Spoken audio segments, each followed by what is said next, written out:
Hello everyone, I'm Jeff Triplett, Mayor of the City of Sanford, Florida. I know you were expecting Mayor Buddy Dyer, weren't you? He's probably having a photo op or getting a new magazine cover made of himself. He's a great guy. I know Orlando is a great city, but Sanford has a performing arts scene too. Don't know if you know that. I've always told Wanzie many times over the years, I'm happy to support the arts.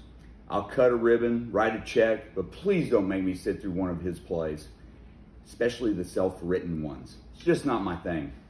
But I do know how important the performing arts are to every city in Central Florida and to our economy.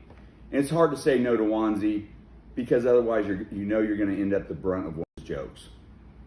Seriously, it breaks my heart to hear so many of my performing friends are out of work and in need of financial assistance.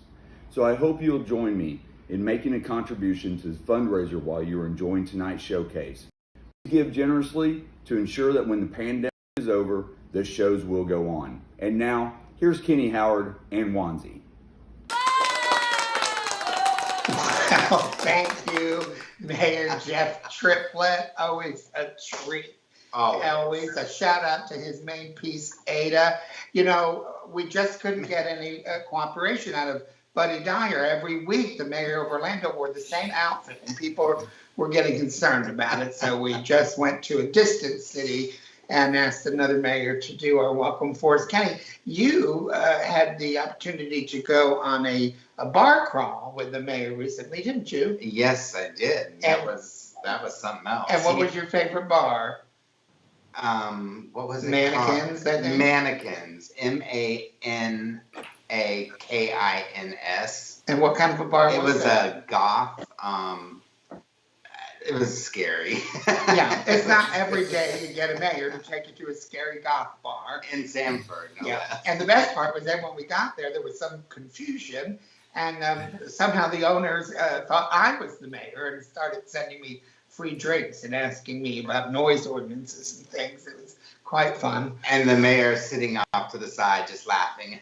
Which is good. So. Well, we got quite a show lined up for you, so we're going to get right into it. First, we want to say happy birthday today to Connie Sutton. And happy birthday tomorrow to Matthew Buckaloo. All right, we're going to get right into it, ladies and gentlemen. Our first is two-time Tony Award nominee for her memorable title role performances as Ella in Rodgers and Hammerstein's Cinderella and as Bonnie in Bonnie and Clyde. And she is the proud winner of the prestigious Drama Desk Award for Best Performance by an Actress in a Musical for Cinderella. She came to Broadway by way of that TV competition show thing, Grease, You're the One That I Want, and she won the role of Sandy in the TV show. Let's face it, it was a shit show. But she was outstanding, and everybody knew it, and so that landed her a spot in Grease on Broadway. And then that, when that was ended for her, she was like, well, I'm in New York City. Why don't I just hang around and become a Broadway staple favorite ingenue of all of New York City and, you know, appear in things like Bandstand and South Pacific and Anything Goes and Bonnie and Clyde and Cinderella, just to name a few. And so she did. And then she turned to TV and she appears in two made-for-TV Hallmark movies, The Key of Love and Homecoming for the Holidays. And then she was like, well, so TV's fun. Why not hang around here for a while? And so she makes appearances on Fosse Verdon and Dynasty and Elementary and on PBS broadcasts of Scarlet Pimpernel and Crazy for You. And then she thought, well, why not hit the concert stage? And so she started singing in concerts at the Lincoln Center and the Atlanta Theater and Chicago. And then she goes on to perform with the damn Boston Pops. And 3 times, count them 3, with the fucking Mormon Tabernacle Choir, my favorite credit of all of yours, Laura, being the ex-Mormon that I am. Anyway, she can be heard on 2 solo albums as well as several original Broadway cast recordings. She's with us tonight, escaping the city in her country home in my home state of Connecticut. Please welcome the amazing Laura Osnes. Hi guys, that was quite the intro. I forgot to. I don't even need to be there. You just said everything I could possibly say. I know. It's like, and that's a wrap. There we go. Exactly. Well, we know that you're a humble person and you're not going to toot your own horn, so I had to do it for you. But you and Kenny have quite a history, so I'm going to let him take over. Yeah. So you're in Connecticut, right? I am. I'm here. My husband and I have a house just outside the city, and so we're so grateful that this has been a very peaceful, calm place in nature for us to get to be right now. And we're here with 3 other friends of ours who didn't really have a place to go. So we have our little quarantine family, and we're hanging in there. Very I grateful. just have him. So, well, how is Nate doing? He's great. Nate's my husband, and we've had his birthday while he was here. We had our 13-year wedding anniversary while we were here. We had two of our other friends who are with us. They've had birthdays, so it's been good. We've been making the most of it. We've been cooking a lot. My husband loves to cook, and so he's becoming a total chef extraordinaire. And he even goes out fishing on the lake. We're right on a lake, and he's really enjoying that, and it's nice. That's fantastic. Only because I know, and those who listen to the Carlisle album know. Would you mind I think the way that you two had your first kiss and met is adorable. Could you share that? Absolutely. Is that the Aladdin story? Yeah. Yes. I'm going to get some masking tape for it. No, please. We had a total showmance is what I like to call it. So Nate and I we met doing a production of Disney's Aladdin back in Minnesota, where we're both from. And he had just left college. He was out of college, and I actually took a year off school after my freshman year and interned at this theater for a year. And we were both in the ensemble, and we understudied Aladdin and Jasmine. And so the leads collided one day on stage in the middle of a show, and he chipped a tooth on her forehead. They had to stop the show. They sent the leads to the hospital, and Nate and I went on together as Aladdin and Jasmine. We rode the magic carpet. Our first kiss was on stage. Rose petals falling, everyone's getting married, and it was definitely foreshadowing. We started dating a few days later, and like I said, we just celebrated our 13-year wedding anniversary on May 11th. I just love that story. It sounds made up to me by a publicist. It does. It's like kind of a real-life fairy tale. That's fabulous. Well, unlike what he said in his intro, I loved You're the One That I Want, and I voted for you every week. Oh, I voted for you every week, too.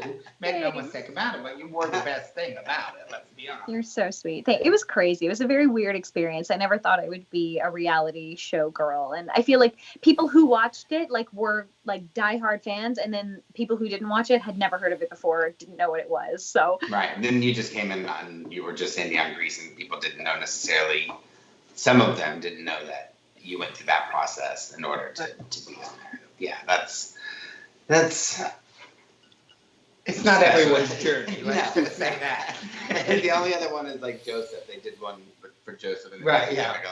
Yeah. They do it in London a lot. They've done it in London for Dorothy in The Wizard of Oz. They've done it for Maria in The Sound of Music, Joseph. They did one for Nancy and Oliver. It's become a kind of a London thing, and then they tried it in the U.S. with the Grease one, and it wasn't so much a hit. And so they haven't really done it again in that way. But it's very much a thing in the West End. Well, they did it when it counted. Can I ask? It would have been one thing just to have to go on for someone calls sick and you go on fine, but to have it happen in the middle of the show that you had to go on, and then to not be playing opposite the other person for sure is steady in the role. Can you speak to that? What was going on in your head? Thank you for even thinking about that, because it is so rare that both understudies go on Broadway, and granted this was still regional theater, so it wasn't even at the Broadway level, but on Broadway, it's everyone takes their vacation very strategically. We're allowed to take to make sure that 2 leads aren't out at the same time, ideally. Granted, things happen and people get injured or people get food poisoning or, unsuspecting things. And sometimes it does happen, but it is very rare that both the leads would be out in the same performance. The good thing is that when you have understudy rehearsal, you rehearse with the other understudies. And as you're watching normal rehearsal, the 2 leads are in there practicing, and you're kind of practicing with the understudy. And so there was at least that element, or it's Nate and I had at least kind of rehearsed together. Not much though, because as I said, it was regional theater, and on Broadway you have understudy rehearsals every week.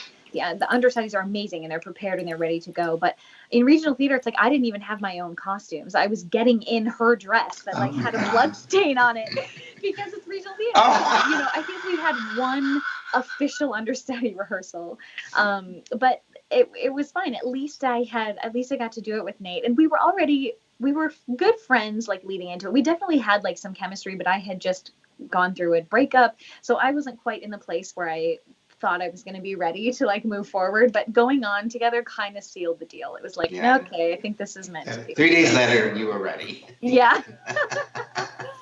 And then that, is it take us after Greece.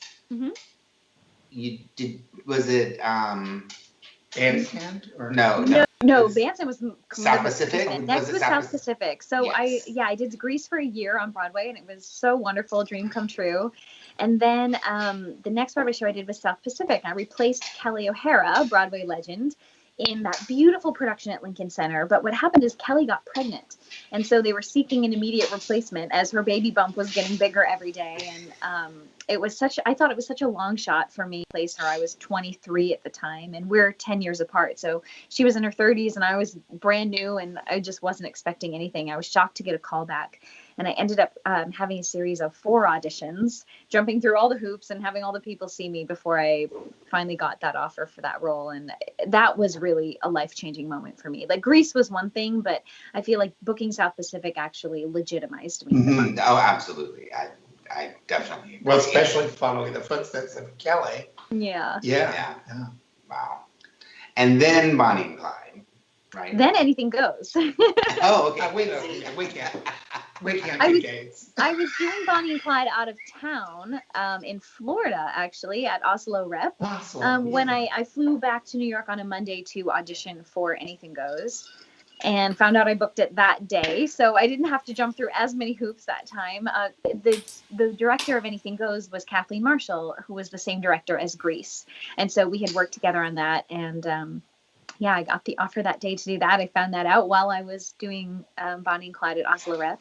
And then I did that for 7 months in New York. And then that fall, I think we opened in January for Anything Goes. I did that like January to September. And then we opened Bonnie and Clyde in November. And we closed in December. I know, 2011. It was a quick one. Yeah, it really was. Short and was. love in life. I like that. That's a great quote. Kenny Howard was one of the producers on both Bonnie and Clyde and Cinderella. And the cast album for Bonnie and Clyde, which that day, every time I listen to it, I think of you guys, because they wouldn't let you in the same booth, and you wanted to have that kind of. So they'd put you in the booths next to each other, and you'd be reaching through the pane of glass, and not through it, but it was really Bonnie sweet. Clyde was a very like intimate show. Like I don't think I took my hands off Jeremy. If we ever were on stage together, it was always like touching each other in some way. So to suddenly be in an isolation booth, it was like with our minds on the hands of the windows, going like, oh, I miss you, I can't touch you. It's my dream to play Bonnie Parker opposite Jeremy Jordan. I mean, isn't it everybody's? It's everybody's. But what was actually so special about the Bonnie and Clyde cast album is that the show closed so quickly that we actually made the cast album after closing night, which has never happened before. So the show closed, the very end of December, and I think we all had New Year's, and then we came back January 2nd or 3rd or something. It was the 2nd, yeah. It was got to record the album. So it was actually kind of a really joyful little reunion, getting to make the album and have that memory. Yeah, I love that memory. And then was Cinderella next? And then after Bonnie and Clyde, yes, was Cinderella. Which was just a joy. I mean, it was just so special and magical, and it ended up being kind of a moment for me in my career with the Drama Desk win and, Tony nom, and Bonnie and Clyde, closed so quickly, but I did get that surprise Tony nomination for Bonnie and Clyde 5 months after we closed. So that was special. And well deserved. And you were doing Cinderella at the Broadway Theater, which is such a storied institution in itself and just a magnificent place to play. And that production was lush and amazing. I saw it twice. Oh, I mean, even I couldn't get over those tinfoil horns on the fairy godmother. I didn't understand what those were, but I still came back a second time to see you. Sure. Yeah, there were a lot of odes to the earth in that show. And our costume designer, William Ivy Long, envisioned her as being a butterfly, like went from being a cocoon as Crazy Marie to like a butterfly as the fairy godmother. Oh, So nice. Oh, and thank you for explaining that. I've been her wondering for antennas. years. Well, now you know. And again, just that Kenny was bringing you a check one day, to pay for your appearance at the Carlisle, that he had something to do with her. And I tagged along with him and asked you if was it possible that I could go out onto the stage at the Broadway Theater and look at the house, and you were very sweet to take me. So I have very fond memory of our meeting. Thank you. And that theater it's so huge. That house is distinctly large compared to other Broadway Yes. theaters, and so it's kind of exciting to get to stand on that stage and Yeah. super proud. What was because those costumes were so amazing for your transformations. The first time that you saw those costumes, I don't guess you can tell the tricks of the trade, but what was that like? Yeah, well, I mean, I never really saw it from the front because I was always the one doing it. You know what I mean? So I don't know what it looked like, but it was magical. I mean, it was amazing, and William was so wonderful at helping me be involved. What was cool is that he relied on old school stage magic. It was all snaps and Velcro. You know, we weren't relying on technology. He didn't want smoke and mirrors. He didn't want blackouts or body doubles. He wanted it to happen before the audience's very eyes. And I think that's why people came back time and time again to, even when they knew it was coming, couldn't figure out how we did it, which was part of the magic of it. But William was a genius, and it was probably my favorite part of the show every night was getting ready for that transformation, knowing it was coming, and hearing the audience like gasp when I turned around in that beautiful white ball gown. But there were never and gasp every single time. There were never any costume disasters. There were days it like went a little smoother than others, but it's a testament to William's work, and that there was never. It always worked. It always worked, and the audience was always mystified. And was it mostly in that first costume where you kind of like spin around the stage and you get costume pieces throughout the spin? Yeah, the first transformation. So I had 3, which were amazing. So the first one, was from the rag dress to the white ball gown, and that was like a 2-step process. I like to explain it as like, my old dress goes away and like the nightgown is revealed, and then I run to the tree. The tree gives me a hug, and I come away with like the full ball gown. So that was like a 2-part process.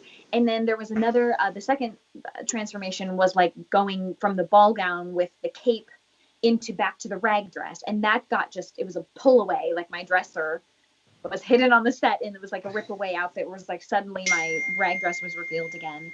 And then the final transformation was actually, for me personally, I think the most magical, because I went from one thing and I threw something up into the air so the audience, their sight line followed the thing, and then as those things fell, the new dress was revealed. So I think that one was maybe the most magical because it happened literally in a split second. Yeah. Where the first one had a couple steps so you could see it happening, and the third one there into that there's a banquet. The prince has a second event that Cinderella has to go to. So there's of course a second transformation, and she goes from the like a rag version of another dress to a gold ball gown, and it's so beautiful. Well, it was a sumptuous production, and you got the benefit of all of it.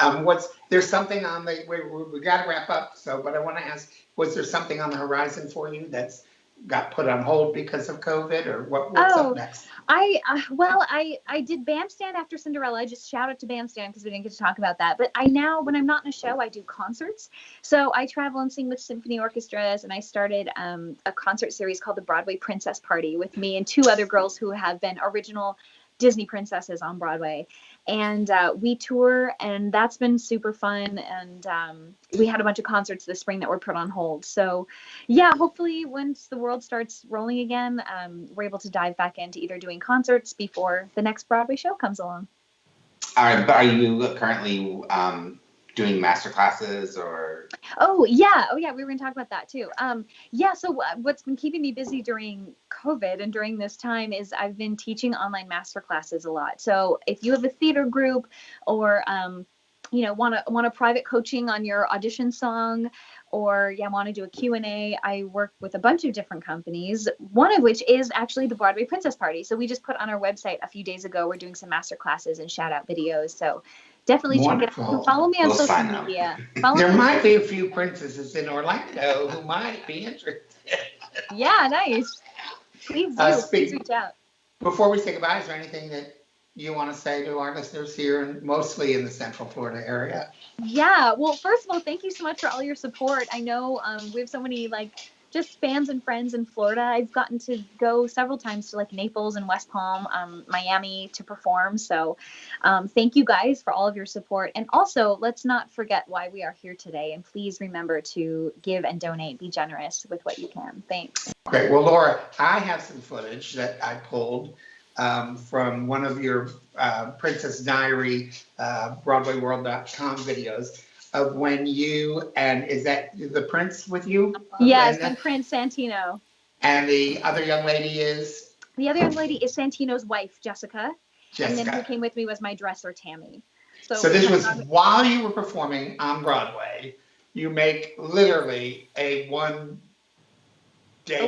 trip. Yep, we took a one-day trip on a Monday to Disney because Santino, my Prince in Cinderella, is also the voice of Prince Hans in the movie Frozen, the Disney movie Frozen. So he's a real Disney prince as well as, a Rodgers and Hammerstein Cinderella's prince. So you arrive at 12:30 in the morning, you have a day at Disney, you go home on Tuesday morning to perform Tuesday night in Cinderella. That's it. We left Sunday after the matinee, and so we had 2 nights. Yeah, 2 nights in Florida. Well, we're going to say goodbye to you, and then we're going to show a few clips edited by Cesar de la Rosa from your Princess Diary, which I know our local folks are going to enjoy, of your visit to Disney to meet Cinderella while you were Cinderella.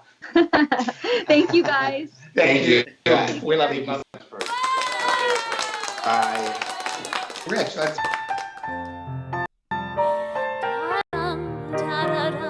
I can be whatever I want to be. Hi guys, it's Laura Osnes and you are watching The Princess Diary. 4 things.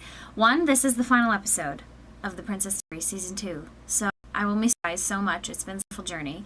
2, I want to say thank you to all of our friends who helped us have a really magical time at Disney World this last week. We couldn't do it without you. Thank you for an amazing day. 3, I did not meet Cinderella while I was there. I had my eyes open for her all day. I never saw her or found her. And when we went to the place where she was supposed to be and we were going to wait in line, she actually wasn't there. It was only Sleeping Beauty and Rapunzel. So she missed out. But I did, however, 4, get to meet Captain Jack Sparrow. And I became apprentice pirate. Look, signed by Captain Jack Sparrow. I love Johnny Depp. Santino, where are we going today? We're going to Disney World. We are? The happiest place on earth. Yes, we are. We're going to Disney World! Come with me. We're going to Disney World!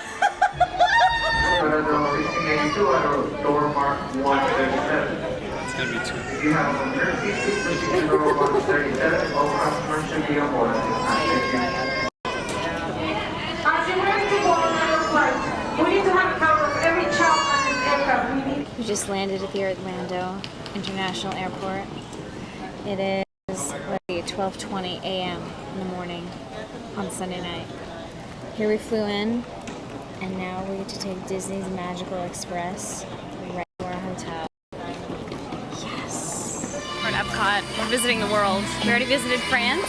We visited Japan, Morocco. The Aladdin and Jasmine was, but we didn't have time to see it. Bummer. I wanted to meet that princess. Maybe we'll see her Magic Kingdom later. So here we are in Norway. This is my homeland of my people, the Osnes family. I've actually been to Norway, and there's a little town called Osnes that I've been to. So hey, it's pretty cool. Visit the Vikings.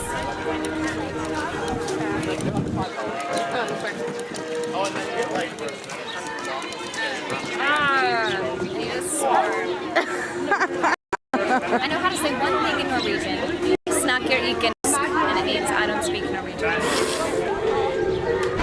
We're on the monorail from Epcot to Magic Kingdom,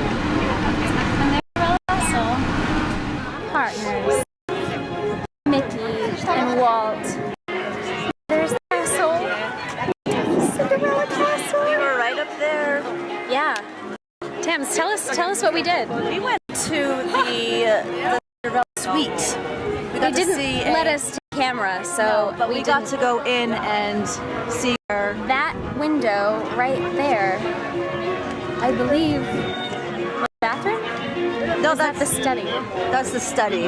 Oh, facing that way. Yeah. That's amazing. We got to go in there. The parlor. There's a real suite, a real like hotel honeymoon suite up there, and we just got a tour of it.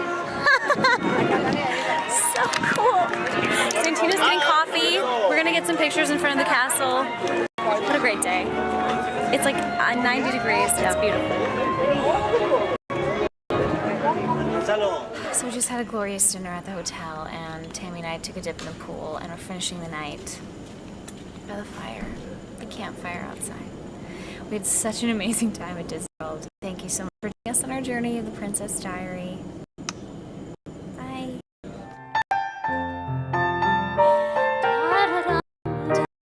I can be whatever I want to be.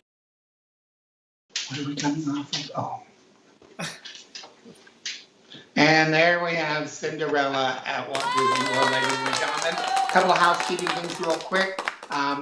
We may have mentioned this last week, but they came in late, and I hate to miss people, but last week we had, the show, we had donations from Darlene, Dondi, Dylan, Todd, and Second Impressions, David Dorman, and Lawrence Cook.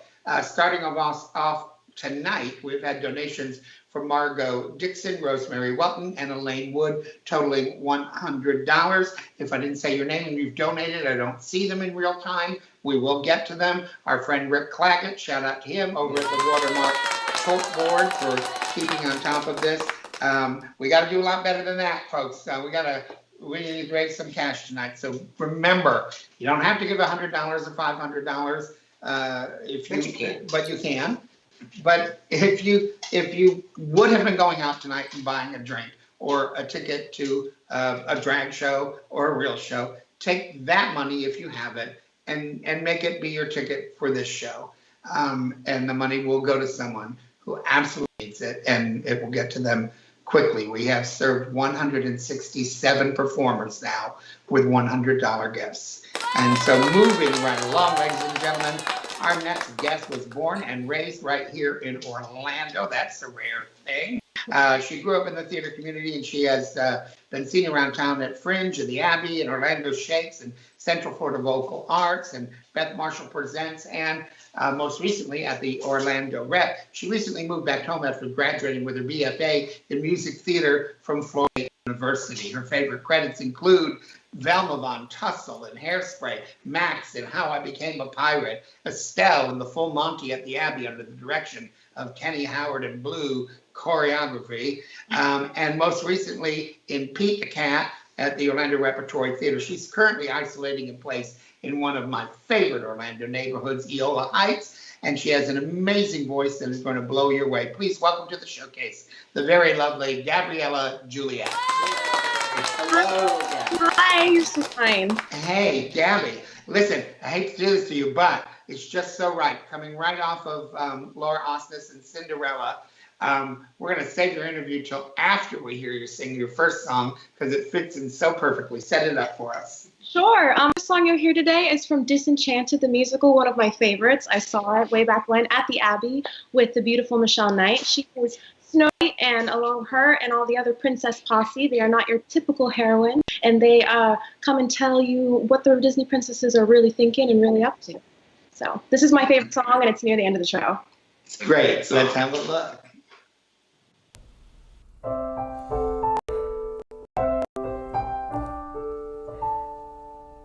Back in the olden days, when I had a chore to do, I'd whistle through the daily grind until my face turned blue.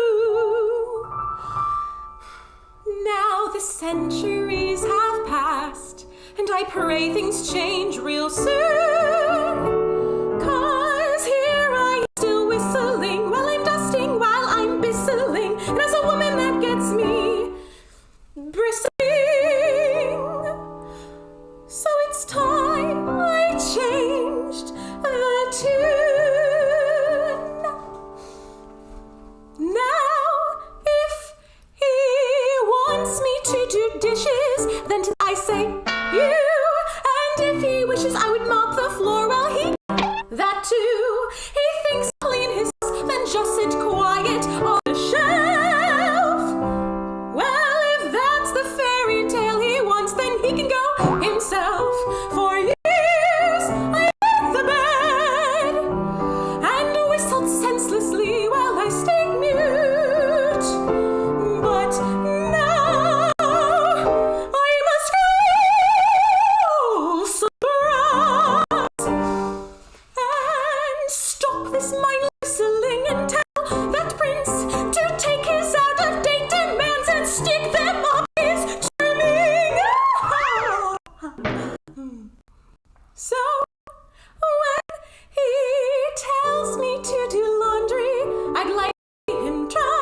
It's just a goddamn shame you didn't choose a song that could show your range. Thank you. You got the operatic thing going for you. You're perfect for that song. He hadn't seen, I guess you've been with him and he's asked you to sing and you never have, but you auditioned for me for Full Monty. So he was like, oh my God, did you know how she could sing? And I was like, yes, she definitely can. I love people with it. Yeah, that's great. So, what in Full Monty, you were basically in the ensemble, so I didn't really get to see much. Well, I saw a lot of your legs. Your cooter was practically hanging out of your skirt, but I didn't get to see what you could do. And of course, tell us what you do in your day job when opportunities permit via your family. Like opportunities permit in terms of what I was doing before COVID day job? With Mike and Joyce. Oh, well, I love my family. I'm very close with my parents. They run the Imagination House. And actually, you hear playing the piano on the songs today is my dad, Mike Avila. He is really, because I probably told him 2 days ago, can you play these songs for me? And he was like, sure, fine. And well, I asked you 4 days ago, so that makes sense. Shout out to him. Thank you for that, Dad. And I should throw in your dad conducted the choir for the like 150 voice choir for Broadway Cares for Broadway with Love. Broadway with Love. Yeah. For Orlando in response to Pulse. But go ahead. Absolutely. No, I'm so sad I had to miss that event actually because I was doing a summer stock show at a regional theater, but I was so proud to see all the pictures of that, and that was a wonderful show. But yes, we're a musical family here, and I'm really grateful that they. And your mom is? Oh my God, my mom's Wonder Woman. She is a producer, she's a writer, she's a leader, she's everything. She's a businesswoman, and yeah, she kind of taught me everything I know. So. And she and Kenny have something in common, Kenny? Oh yes, she was the past president before me for Orlando Fringe Board of Directors, and she taught me everything that I know, and probably some missing things. And I don't know if you're aware of this, but I first met your mother in the men's room at Orlando Shakes. I love it. That's not right. Yeah, it is true. I was attending a show that was a musical that with friends of yours, wasn't it, from your college? Oh, the bathroom. That was the one right. What was the name of that show? That was my best friend, my big Graham show. They did Sissy, which was a show in the bathroom. And it was performed in the bathroom using the urinals and the mirrors and the sinks. And you only let 10 people in, and you were slunched together. And I was next to your mother, and that's how we met. That's like she's a good mom. She will come to support every show, and no matter what, even if it is in men's. She's wonderful. But back to you. So a lot of the roles that you played were, I guess, up in Gainesville. Is that right? Tallahassee, but yes. Tallahassee. That's the Gators. Oh, the wrong school. You're not like. Oh, yeah. Yes. Oh, you're at the school we don't like. I'm sorry, Scott Stoll. I'm sorry, Rich Sharon. Rich Sharon's a major Gators. It's but okay. Musical theater is where it's at FSU. Though. Right. Is Tallahassee the Seminoles thing? Tallahassee, Florida. Oh, I didn't realize. I'm sorry. It's okay. I love Well, that. now I don't feel bad. I never made it up there to see it. Anything. It's a drive for sure. Because of all his time at University of Florida.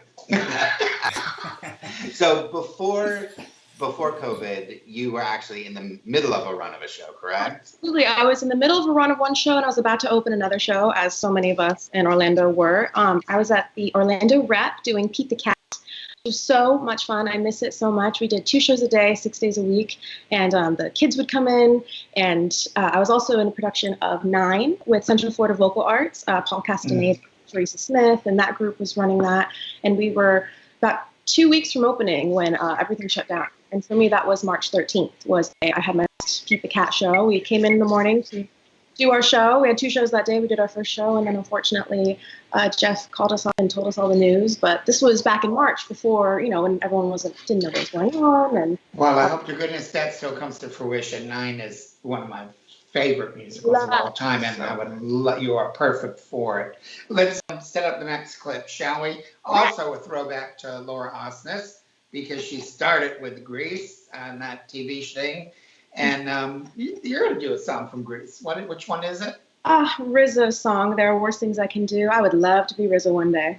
Amen. Yeah, well, and then this shows your range, doing all that soprano opera shit in that first one, and now you're going to be gutsy Rizzo. Let's have a look, Rich. Sure.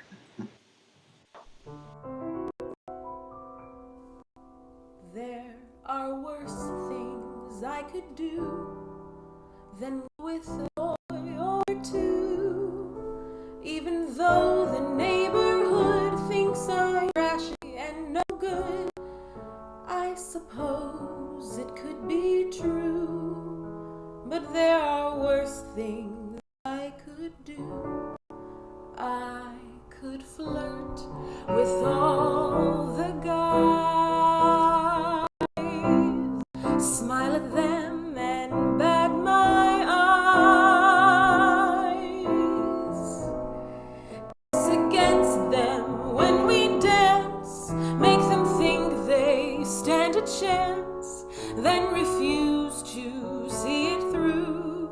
That's a thing I'd never do. I could stay home every night,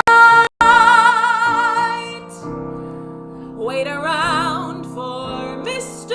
Right, take cold showers every day, throw my life away on a dream that won't come true. I could hurt someone like me out of spite or jealousy. I don't steal and I don't lie. I can feel and I can cry, a fact I bet you never knew. But to cry in front of you,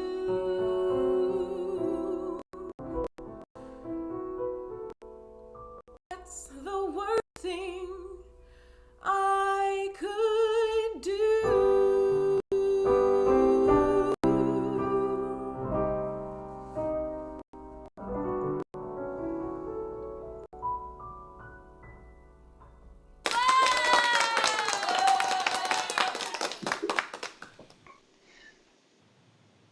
You're back, kids. We're back. I'm sorry. I ran out of ruby red and had to change to vodka and orange, so I was distracted. But it's a lovely performance, I'm sure. We weren't watching. So I had asked you, you do your day job and you work with your parents. We talked about your parents, but we didn't really talk about the company. What is the Imagination House?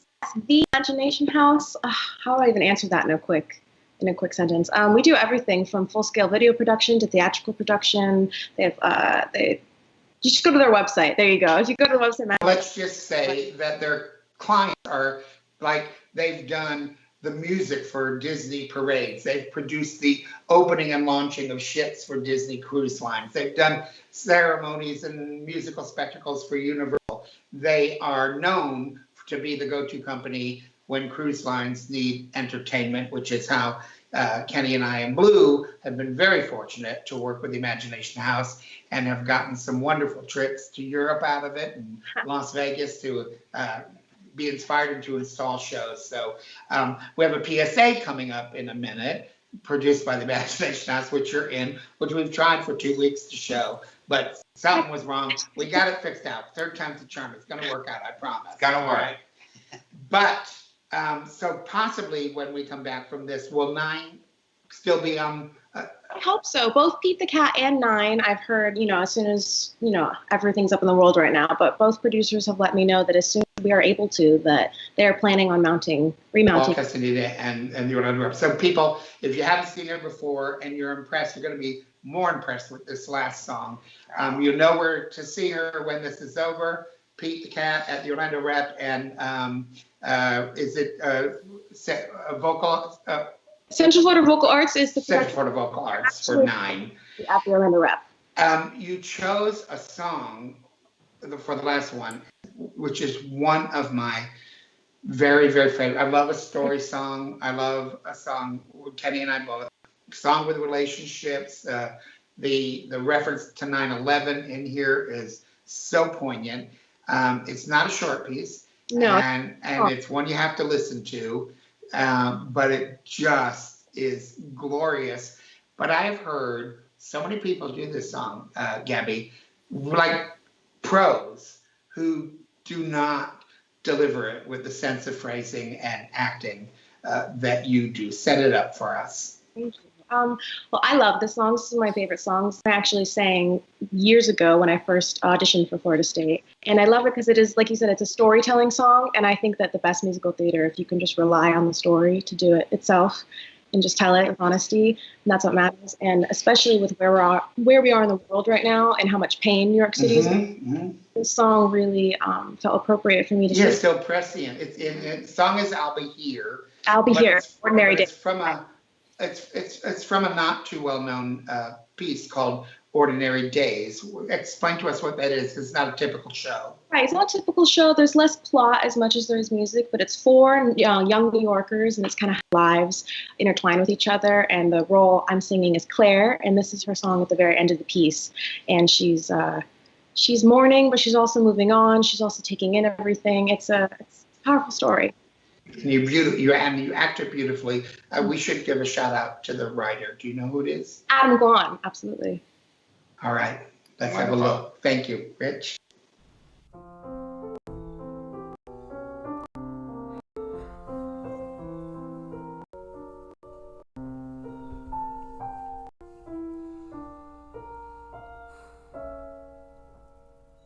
We met, of all places, in front of Steedy's, some freakishly cold winter day. I had on several unflattering layers of wool. He slipped ice with his grocery bags full. So I rescued some Fruit Loops he'd dropped by the curb, and he made some remark that my smile was superb. I thought that was sweet, and I started to go when he said, "Hey, what you doing tomorrow? Because I'll be here at the corner of Bleecker and Mercer tomorrow at 7. If you want to meet up, I'll be waiting right here. And in case there are two fellas waiting for you, my name's John." He waved, and then he was gone.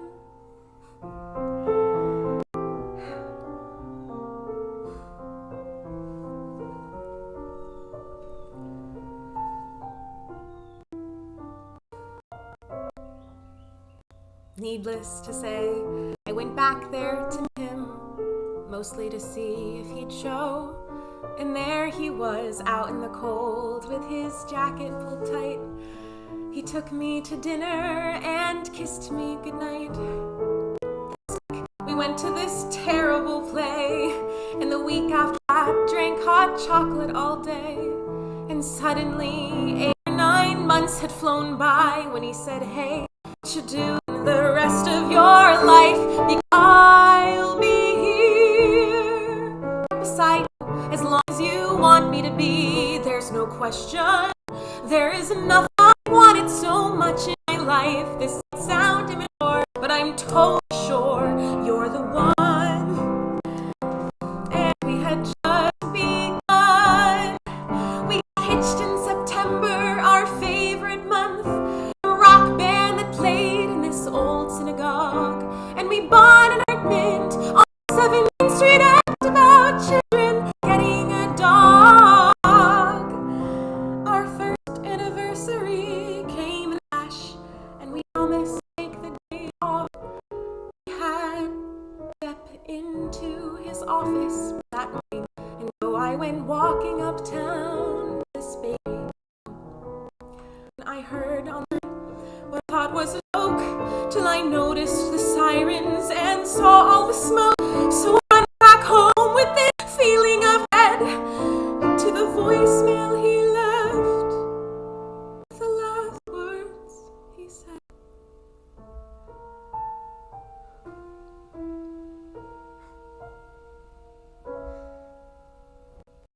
sorry.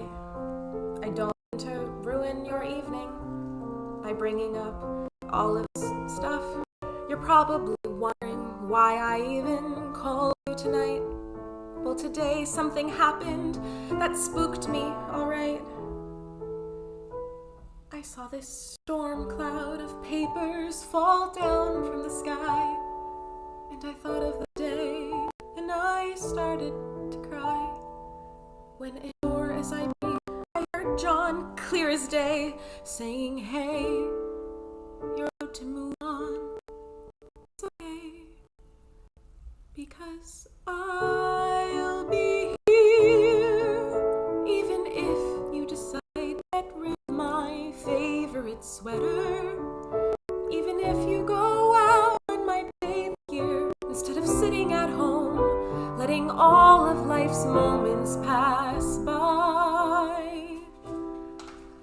You don't have to cry, because I'll be here when you start going back to the places we went to together. When you take off my ring and you let yourself smile. When you meet someone handsome and patient and true. When he says that he wants to be married to you. You call him one night and he meets you downtown. And you finally answer him, yes. Yes, Jason, I will marry you. I will give you my heart. It has taken so long, but I'm ready to start. Right now, John's whispering congrats in my ear, 'cause I finally let myself tell you that I will be here.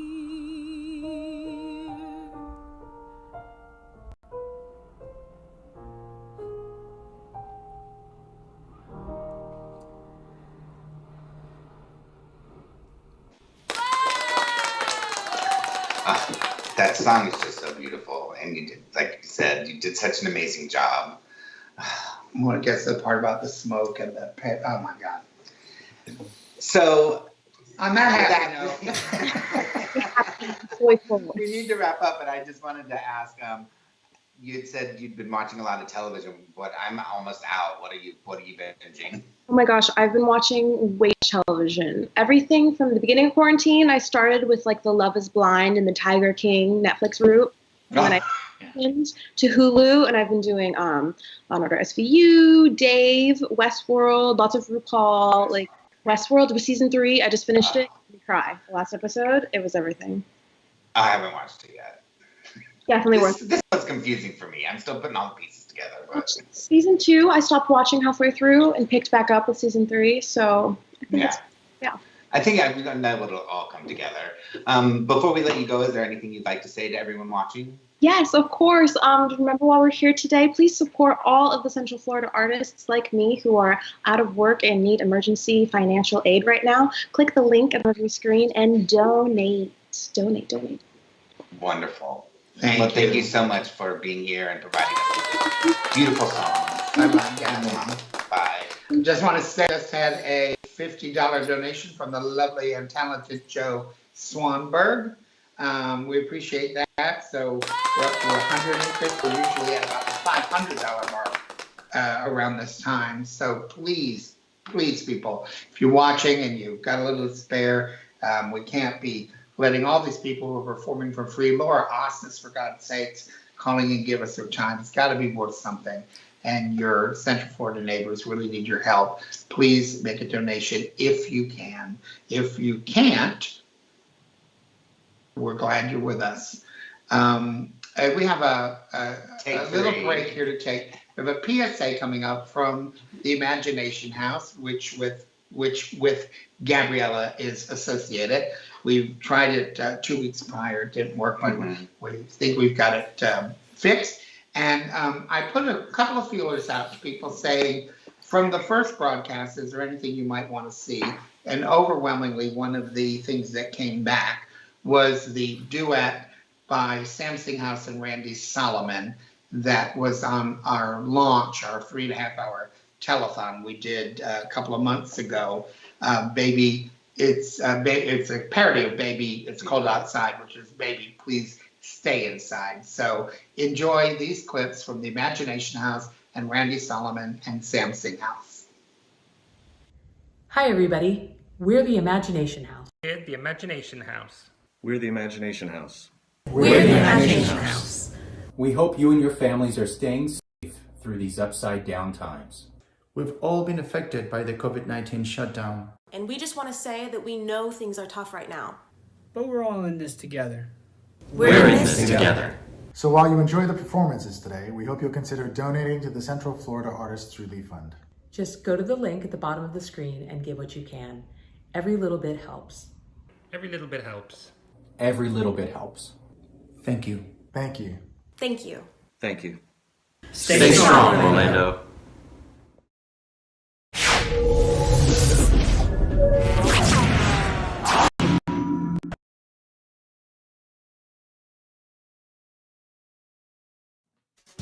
This goes out to you all. Maybe some comic relief, I hope. That is surely my intention. I really can't stay. Baby, don't go outside.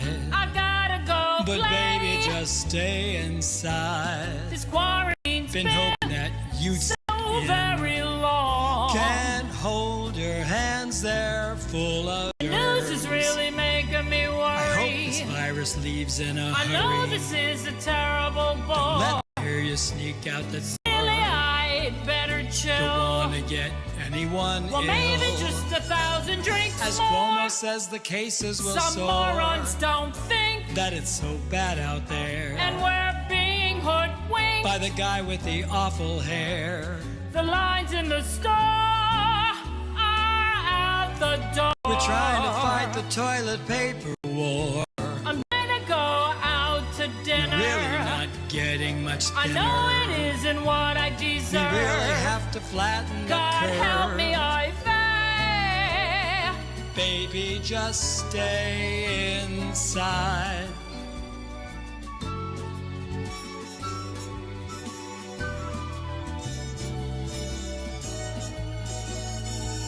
I guess I'll just eat.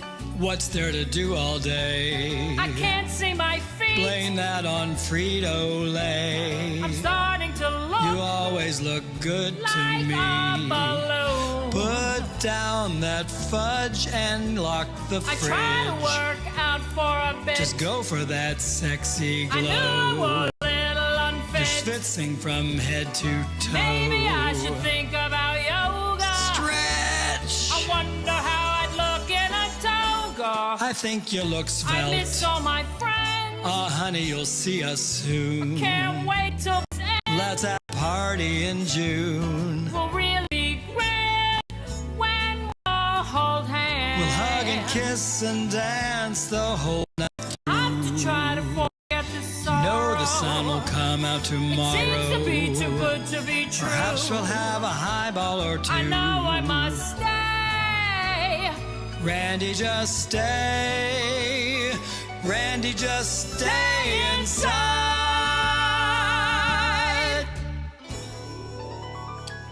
Now I gotta go watch the news conference. Bye.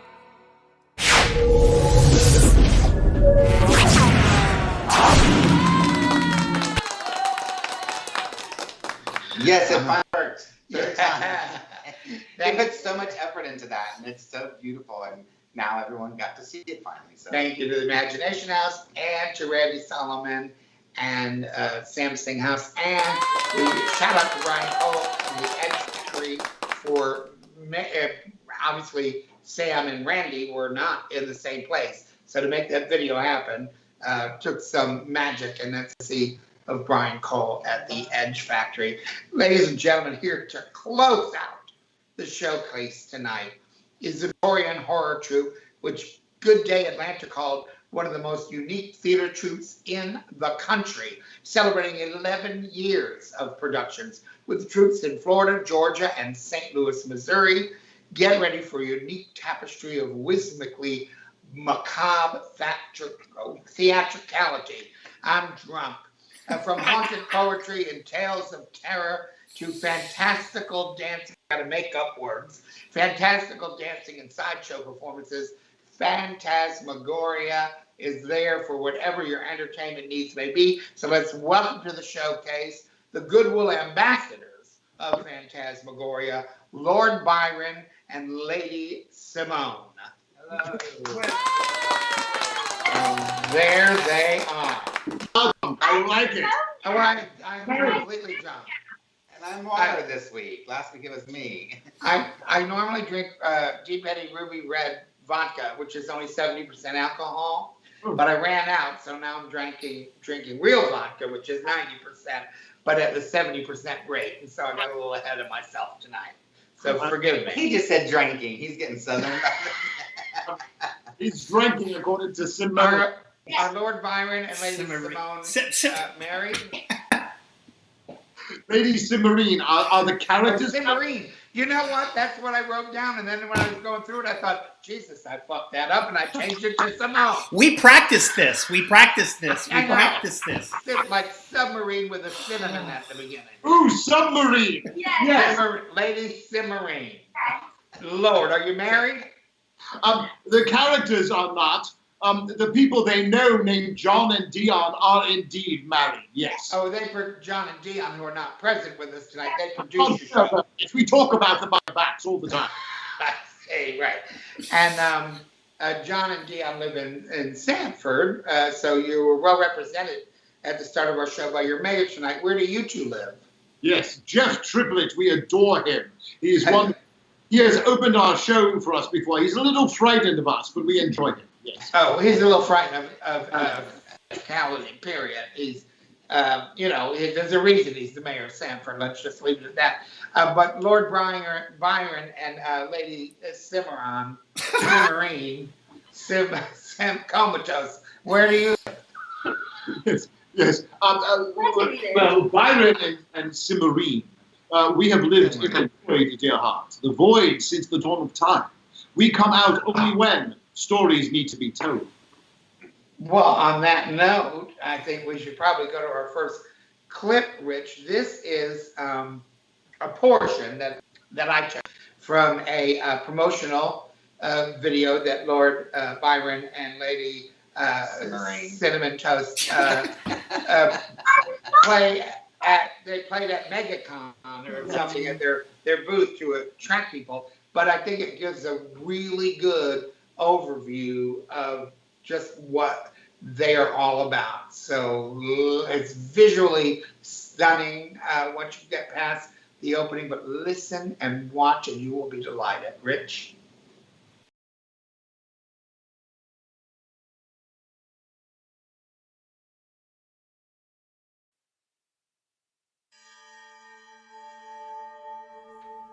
From out the cloud of ancient lore, born in dark, forgotten times, these wanderers swept o'er the land, athwart valley and mountain climbs. From far and wide they gathered strong, not knowing whence they came. They sought another from out the throng, a troop born through their glory fame. Phantasmagoria! They soon were known. The centuries soared through sweet. Within each nation their seed was grown. The stories were their gift.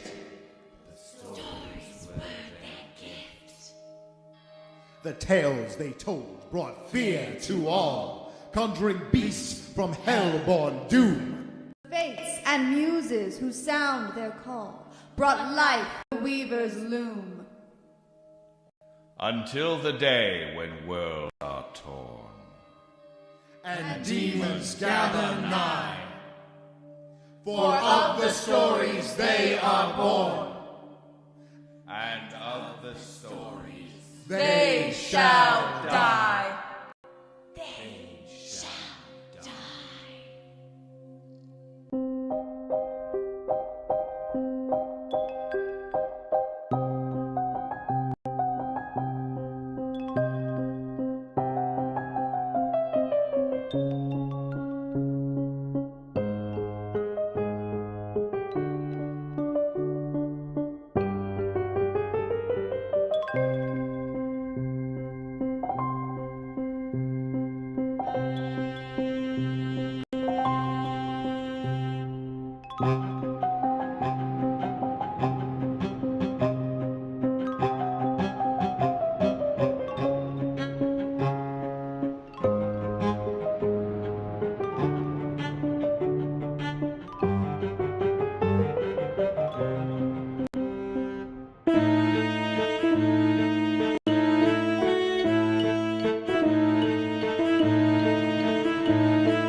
Well, That's just La Nuba's got nothing on you people, honestly. And credit due where credit is due. There's some wonderful choreography in those segments, and that's I believe that's a credit to you, ladies. Cineplex, isn't it? Cineplex. Cineplex is one of our main dancers. The choreography is actually Mila Makarova, Russian ballerina. And don't give him that one right now. Makarova. And Jesus, is Russians involved? Is this a Trump-backed thing? Phantasmagoria has been around for quite a while, as far back as I can remember. How long have you been involved with it? 11 years. Lord and Lady, I mean. Lord Byron and Lady Cimarine have been there for 20 centuries. Yeah. Their friends John and Dion have been there for 11 years. Perfect. And but certainly, Lord Byron, this at its inception, there were not liras hanging from the ceiling and silks, and I mean, how is it? How has it grown to become the spectacle that it can be if that's what the client wants? Over the years, as troupe members were found around the world, they brought their talents in. So the aerial was added in when we had artists who do aerial. We brought fire in about year 3 when we also started incorporating some of those skills. Most recently, we've started incorporating whip arts and knife arts and day drags because some of our members do that, you know. So it's very explicit to the members of the troupe themselves. Okay. So despite all that dressing, that's core. Mm-hmm. If you didn't even have all of that, what is Phantasmagoria? What's the like the mission of it, or what's the theme? To keep the stories alive. That's all. We can have 30 people on stage with aerial arts and an orchestra. We've performed with actually a 200-piece orchestra backing us while we do our stories. Or we can be around a campfire just telling stories. And it's still Phantasmagoria as we do. Because that poetry plays a big part sometimes, yes. And so right now, Phantasmagoria is performing online. Tell us about that. Yes. So Lady Cimarine or Cimarron or Cinnabon, or visiting with the St. Louis troupe, getting them ready for their latest extravaganza when this exile was imposed on all of us. As soon as we came back to this mystical, magical, frolicking land called Sanford, we decided to start doing these little mini productions. We were going to try it once and see if it worked, and now we're in our 9th week of doing them. It's been wonderful to just spend time with people, you know, and we get messages on how this is their now Sunday night tradition to do this. But you're not bringing people together and endangering them. You're doing things remotely. Live, the two of us. We use people remotely and through video. Right, because you two have already infected one another, so that's, yeah. So, for example, at Fringe this week, we'll be performing at Fringe, but we'll be doing it remotely through this wizard thing called Zoom. It's absolutely amazing. Yes, it goes off, and yes, so we'll be using Zoom, and we'll have about 17 of our members performing together. And what this has also done, Mr. Wanzie, is it's enabled us to have our performers from other states. Yeah, who is this, Mr. Wanzie? It's like Mrs. Cher? What the fuck?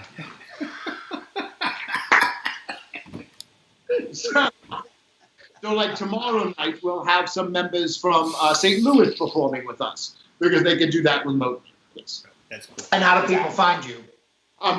They go to our Facebook page. Yes. They can see us on Facebook Live. That's where we'll be streaming each of our Sunday night episodes. You can also find us on the Instagram. It takes photos, and I'm still not sure if it steals your soul or not. But Instagram. It does. Twitter. Yes, yes. And the Top Tick. We're on Top Tick. Whatever that. I gotta give for our next clip or our final clip of the evening, a special thank you to you, Lady Nuclear Submarine, because you guys did this specifically for the showcase. This is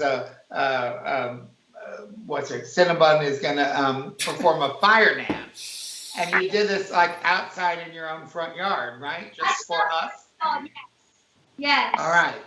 Let's look at that, Rich. That's fun. Well, thanks. All right, now, ladies and boys and girls, and the diversity of spirits, we are now outside in delightful downtown Sanford. Yes, we are here in the dark. Ooh, Submarine, what song will we be dancing to? Well, I'm Not Afraid of the Dark by Nathaniel Johnston. Oh, how wrong and handy. Let's do it, Submarine. I'm not afraid of the dark. I'm not afraid of what bumps in the night. I'm not afraid of the dark. Shriekings and creakings don't fill me with fright. It's the things in the day that make me afraid. And in the suits and the plans that they that scare me. Oh, they scare me. I like spooky old tales, legends and curses and mythical fears. I like spooky old tales from dusty old books left over the years. Haunted old houses, monsters and ghosts, creatures that wail, the undying host. Ho! Ha ha! When the sun goes down and the world relaxes, I step outside to regard the sky. The stars reveal their hallowed dances. It only stands to reason why. I like the howling of wolves when bright swollen moon looms in the sky. I like the singing of wolves. Their full-throated cry is my lullaby. It's the noise of the day makes me afraid. Traffic and heat in full bloody fray that scares me. Oh, it scares me.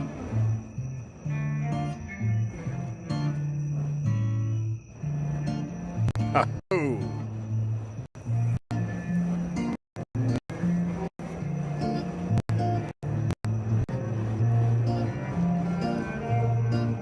Things in the day that make me afraid. All the terrible things we do and we say that scare me.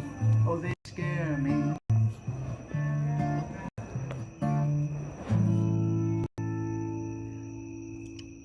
Bravo, Submarine! Take a bow for all of our guests. Bravo! That's fantastic. Do not attempt that at home, people, please. Was that original music? It was. It was an original piece by an amazing artist named Nathaniel Johnston. He's one of the many musical collaborators that Phantasmagoria loves to work with. Todd Kimbrough writes our waltzes. Mechanism, Miss Mekiyota is one of my other favorite artists to dance to. And Mayu, yes, he is. Oh, Mayu, Mechanism, I love all of them. They have such amazing music, and it's a wonderful collaboration. While the video was rolling, you told us an interesting story about while that was filming. Could you share that with the audience? As you imagine, in the middle of the night in Sanford, Florida, when flames show up, they assume the Ku Klux Klan is doing something. So we have had cars up, of course, to watch. One night we were doing it and didn't realize that all these people were outside watching us. And we finished the performance and all of a sudden, like, applause was coming out of the dark. Another time, someone had been driving by and we didn't realize it. And the next day in message requests, I got all of these photographs of ourselves that they sent to us, which is beautiful and slightly creepy. Yes. Wonderful at the same time. Well, I think we have to say goodbye, but before we do, is there anything that you would like to say to the people watching, Lord Lady?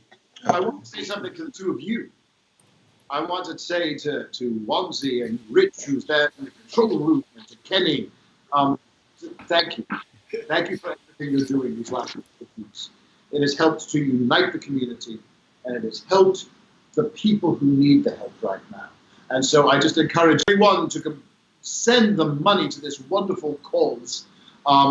There's a word that I cannot call it, but there's other words that I can call it, and those words are amazing, because they're helping so many people. So thanks so much to the two of you for everything you have given us. Thank you. Well, thank you, Lord Barton, and thank you, Lady Cinnamon Stick.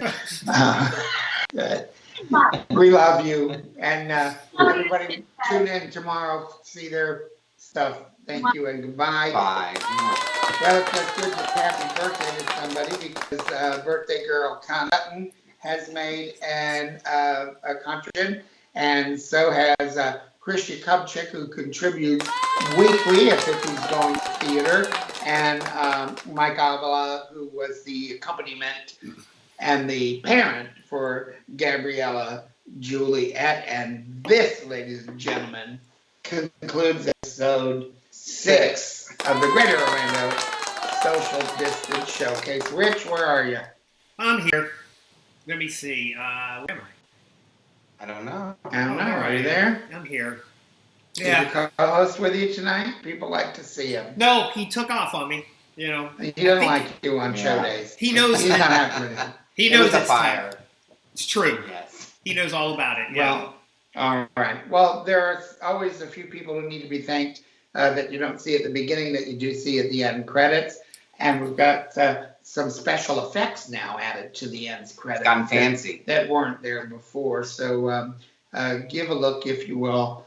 Thank you for being with us. But most importantly, ladies and gentlemen, there are so many things competing now for our time. So the best thing you could possibly do for us is to share the recorded version with friends. If you're a regular watcher, try to invite a friend to join you next week, as we need to continue to raise funds. Rich, what is the best way to for someone to tell someone how to find the recorded version of this? It's the same link. It's the same link. Yep. It's the same link. Yep. All right. So share the link, ladies and gentlemen, and with that, it never changes. Thank you, everybody. Thank you, Rick Clackett. See you next week, everybody.